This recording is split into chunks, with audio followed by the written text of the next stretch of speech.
الحمد لله نحمده ونستعينه ونستغفره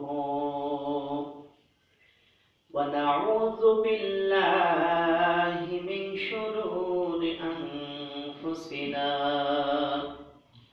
ومن سيئات أعمالنا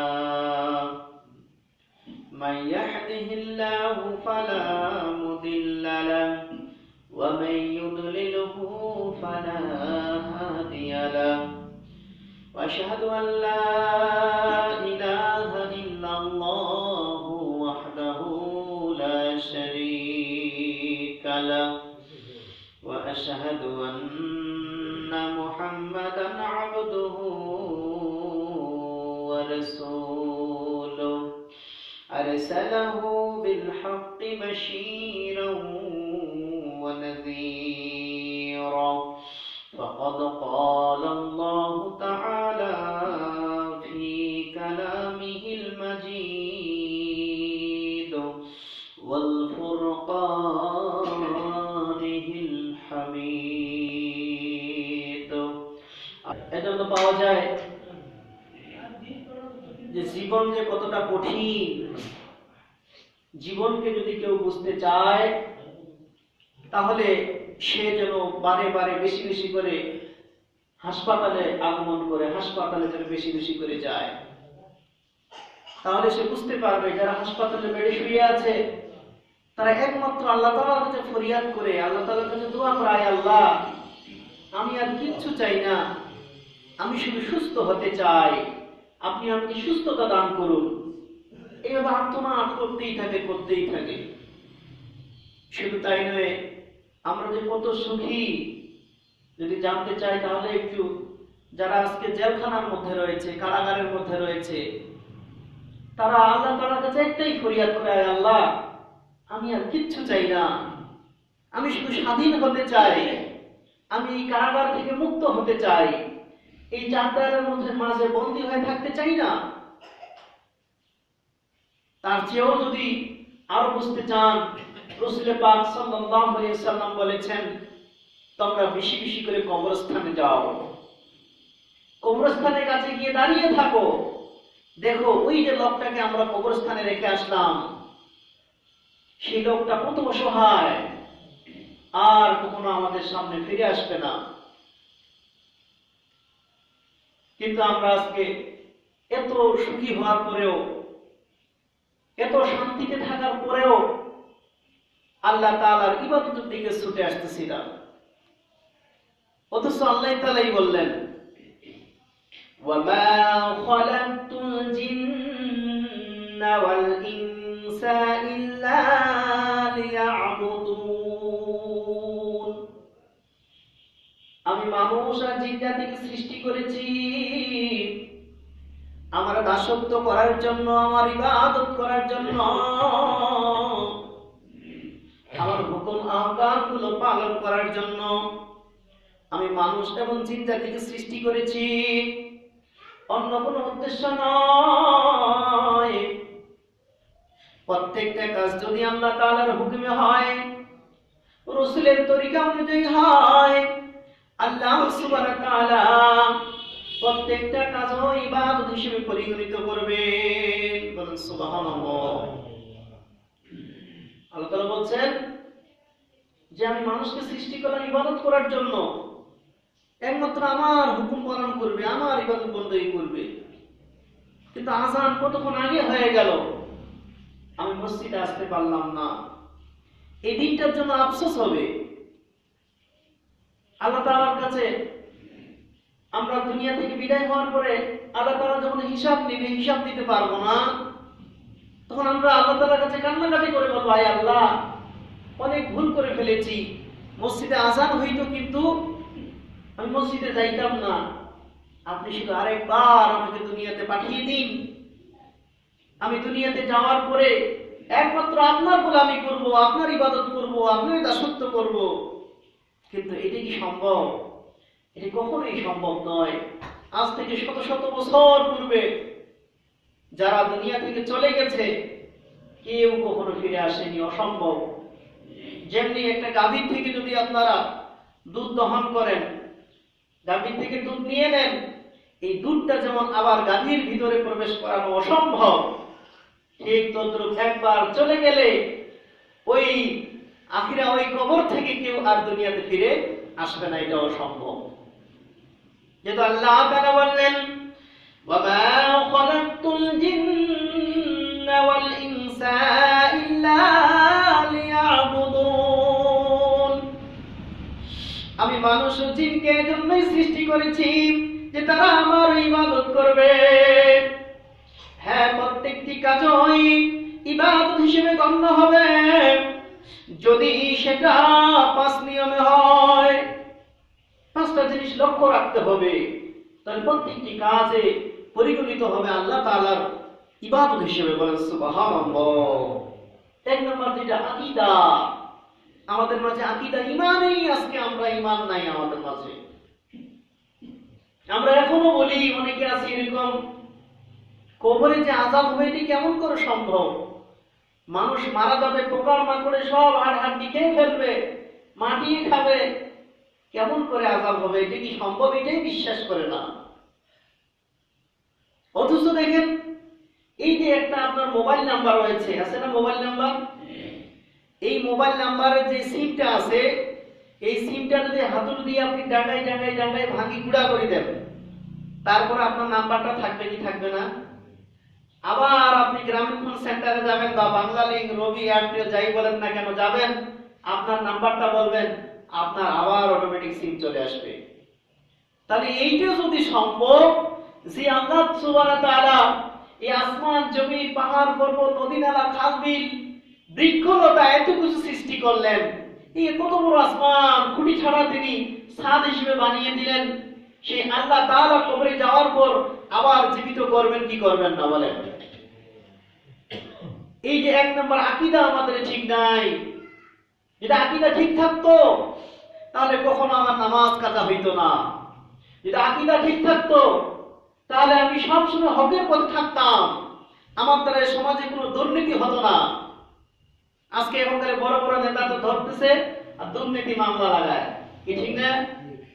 আল্লাহু আকবার। অথচ আমরা ঈমানে মুফাসসাল করেছি আমানতু বিল্লাহি ওয়া মালাইকাতিহি ওয়া কুতুবিহি ওয়া রুসুলিহি ওয়াল ইয়াউমিল আখির ওয়াল কদরি খাইরিহি ওয়া শাররিহি মিনাল্লাহি তাআলা ওয়াল বাসি বাদাল মাউত। আমি ঈমান আনলাম আমানতু বিল্লাহি, আল্লাহ তাআলার উপর, ওয়া মালাইকাতিহি, তার ফেরেশতাদের উপর, তার কিতাব সমূহের উপর, তার রাসূলগণের উপর, আমার ভালো মন্দ তাকদীরের উপর, আমার মৃত্যুর উপর এবং মৃত্যু থেকে পুনরায় জীবিত হওয়ার উপর।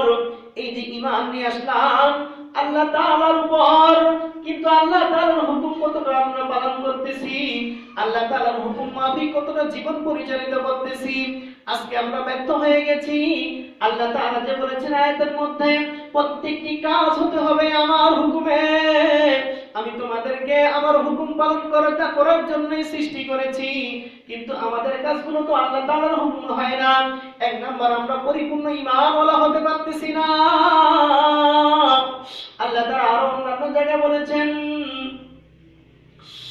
আমানতু বিল্লাহি ওয়া মালাইকাতিহি ওয়া কুতুবিহি ওয়া রুসুলিহি লা ইফাররিকু বাইনা আহাদিন মির রাসূলিহি ওয়া ক্বালু সামি'না ওয়া আতা'না ওয়া গুফরানাকা রাব্বানা ওয়া ইলাইকাল মাসীর। আমরা রাসূলের উপর, আল্লাহর উপর ঈমান আনতে পারি না, রাসূল সাল্লাল্লাহু আলাইহি ওয়াসাল্লামের উপর ঈমান আনতে পারি না। রাসূলের উপর যখন ঈমান নিয়ে আসবো, সব আমার কাজ হতে হবে রাসূলের মতো। রাসূলের সুন্নাত আজকে আমার মাথায় নাই। রাসূল সাল্লাল্লাহু আলাইহি সাল্লাম তার জীবনটা কেমন করে কাটিয়ে দিলেন, এই সুন্নাত, এই তরিকা আমার মাঝে নাই। তাহলে আমার প্রত্যেকটা কাজ কেমন করে ইবাদত হবে? এইজন্য এই আয়াতের ব্যাখ্যায় পাওয়া যায় যে সর্বপ্রথম আপনাকে আমাকে ঈমানওয়ালা হতে হবে, ঈমানওয়ালা হতে হবে, পরিপূর্ণ ঈমান নিয়ে আসতে হবে। ঈমান নিয়ে আসার পরেই ইবাদতের মধ্যে ঝাঁপিয়ে পড়তে হবে। দৈহিক যে ইবাদতগুলো, দৈহিক ইবাদতগুলো করতে হবে, নামাজগুলো ঠিকঠাক ভাবে আদায় করতে হবে, রমজানের রোজাগুলো আদায় করতে হবে, হজ ফরজ হয়ে থাকলে হজ করতে হবে, যাকাত ফরজ হয়ে থাকলে যাকাত দিতে হবে। তখন এই দেহের ইবাদত শুরু। তারপরে বলছে 3 নম্বরে যে কথাটা, যে মুআমালাত, অর্থাৎ লেনদেনকে ঠিক রাখতে হবে। লেনদেন ঠিক রাখতে হবে। বেশিরভাগ মসজিদগুলোতে যদি যাই, এই যে ক্যাশিয়ার থাকে ওই টাকার গন্ডগোল করে।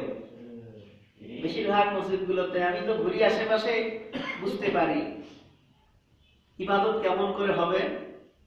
ব্যবসা বাণিজ্য, এই গরিব মাসের মনে করে ধান নিয়ে যায়, দেওয়ার কথা এত দামে দেয় এত দামে, অর্থাৎ লেনদেন ঠিক নেই, মুনাফিকি চলে আসে, কথা দিয়ে কথা রাখে না।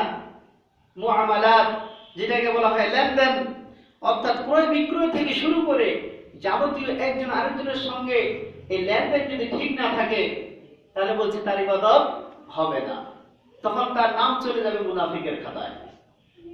আল্লাহ তাআলা মুনাফিকের বিষয়ে বলেছেন, ইন্নাল মুনাফিকিনা ফিদ দারকি আসফালি মিনান নার, নিশ্চয় নিশ্চয় মুনাফিকদের স্থান হবে জাহান্নামের সর্বনিম্ন স্থানে।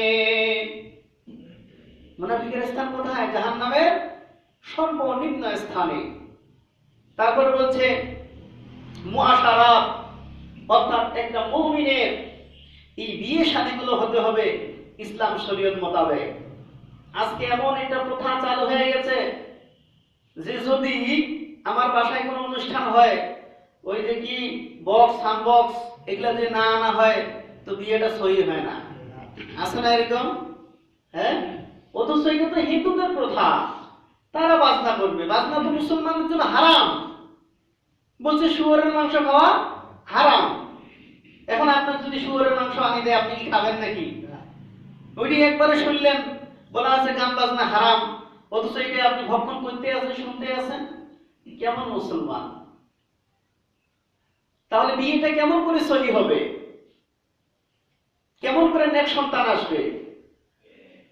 এজন্য বলছে মুআশারাত, অর্থাৎ বিয়ে শাদীর অনুষ্ঠানগুলো যখন হবে, তখন ইসলামী শরীয়ত মোতাবেক কি কি করণীয়, কি কি করা যাবে না, করণীয়গুলো করতে হবে, যেটা বর্জনীয় এগুলোকে বর্জন করতে হবে। তাহলে বিবাহ শাদীটাও তখন ইবাদত হিসেবে পরিগণিত হবে। 5 নম্বরে বলছে তোমার আখলাক হইতে হবে হুসনু, উত্তম আখলাক। আজকে এমন চরিত্র, আমরা মানুষের সঙ্গে এমন আচরণ করি, বিশেষ করে যারা আমাদের বাসায় কাজ করে, এমন আছে আমরা, তারাও তো মানুষ।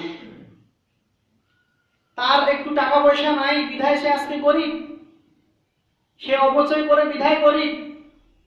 কিন্তু আমি, আল্লাহ তাআলা আমাকে একটু ধন সম্পদ দিয়েছেন, তার সঙ্গে আচরণটাও আমার উত্তম হতে হবে। রাসূলের আচরণের মতোই আমাদের আচরণগুলোকে কপি করতে হবে। কেন আল্লাহ তাআলা বলছেন ইন্নাকা লাআলা খুলুকুল আযীম, যে আমি রাসূলকে সর্বোত্তম চরিত্রের অধিকারী করে প্রেরণ করেছি। বলেন সুবহানাল্লাহ। সে যখন মানুষের সঙ্গে কথা বলতেন, হেসে হেসে কথা বলতেন।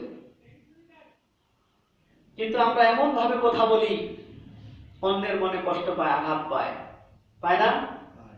এই জন্য বলছে হুসনুল খুলক, উত্তম চরিত্র নিয়ে আসতে হবে আমার মাঝে। তাহলেই এই আয়াতের যে তাফসীর গুলো তখনই পরিপূর্ণ হক আদায় হবে। ওয়ামা খালাকতুল জিন্না ওয়াল ইনসা ইল্লা লিয়াবুদুন, আল্লাহ তাআলা যে আপনাকে আমাকে তার দাসত্ব, তার ইবাদত করার জন্য সৃষ্টি করেছেন, এই 1 নম্বরে যে আকীদা ঈমান পরিপূর্ণ নিয়ে আসতে হবে। দ্বিতীয়ত এই দেহের যে ইবাদত বন্দেগীগুলো রয়েছে, এই ইবাদত বন্দেগীগুলো পালন করতে হবে। তৃতীয়তে মুআমালাত, অর্থাৎ লেনদেন, ক্রয় বিক্রয়, এগুলা ঠিকঠাক ভাবে আদায় করতে হবে। এবং চতুর্থ মুআশারাত, অর্থাৎ বিবাহ শাদীগুলো যখন হবে রাসূলের তরিকা অনুযায়ী সুন্নাত ইসলামী শরীয়ত মোতাবেক যেমন রয়েছে ঠিক তেমনি ভাবে আদায় করতে হবে। এরকম গান বাজনা করে ফায়সা গান বাজনা বাজাইয়া এই বিবাহের বরকতটা নষ্ট করা যাবে না। এমনও আছে এই বিয়েগুলোতে এমন মানে ড্যান্স চলে, অবাক হয়ে যায়, এগুলা কখনোই করা যাবে না। অন্যান্য জামাতে এরকম তারা সিদ্ধান্ত নিয়েছে কমিটির লোক যে যার বাড়িতে এরকম গান বাজনা বাজবে তার বাড়িতে কেউ যাবে না, যদি কেউ মারা যায় তার জানাজাও হবে না, বিয়ে শাদী লাগলে অনুষ্ঠান লাগলে তারা সেখানে যাবে না। তো দেখা যাচ্ছে বন্ধ হয়ে গেছে। পার্শ্ববর্তী আপনাদের এই জামাতে আছে, শরীয়তের মধ্যে আছে, এরকম গান বাজনা যে বিয়ে বাড়িতে চলবে সেখানে কোনো জামাতবাসী কেউ যাবে না। তা আমরাও করতে পারি, এটা কোনো ব্যাপার না। এই জন্য এদিকে খেয়াল রাখবো অবশ্যই।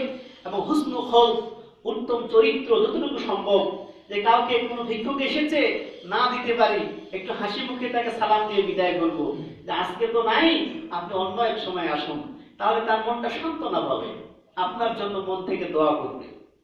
তো আল্লাহ তাআলা পরিপূর্ণ দিন বুঝার মানার সেই অনুযায়ী আমল করার তৌফিক দান করুন। সকলে বলে আমিন। ওয়া আখিরু দাওয়ানা আলহামদুলিল্লাহি রাব্বিল আলামিন। যিনারা সুন্নাত